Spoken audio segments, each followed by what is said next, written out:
Is Trump starting an illegal war with Venezuela? Did Pete Hegseth confess to war crimes? And why did Trump pardon a Honduran drug lord?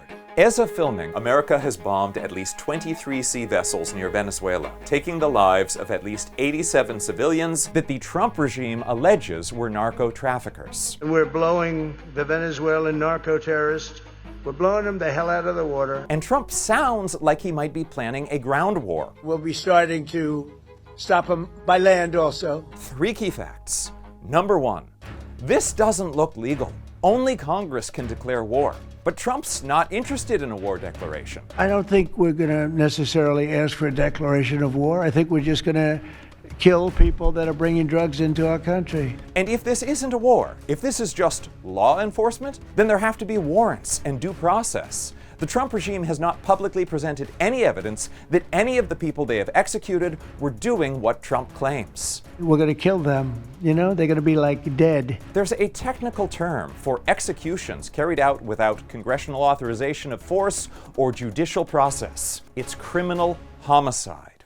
Number 2, it looks like Pete Hegseth committed a war crime. At best. The Washington Post reports that when Defense Secretary Hegseth ordered the first strike against a boat in September, he explicitly directed SEAL Team 6 to execute everyone aboard, according to 2 sources with direct knowledge of the operation. When that September 2nd strike left 2 survivors who were desperately clinging to the burning remains of the boat, a second strike was launched in compliance with Hegseth's order to leave no survivors. Let's be clear. Even if we accept the premise that the so-called war on drugs is a real war and that suspected traffickers are legitimate war targets, executing defenseless survivors of an attack is a war crime under international and US law. And if this is not a real war, which seems likely given that only Congress can declare war, then it's not a war crime, it's just a crime. And Hegseth seems to have confessed to it. He responded to the scandal on Twitter saying that the strikes were, quote, specifically intended to be lethal.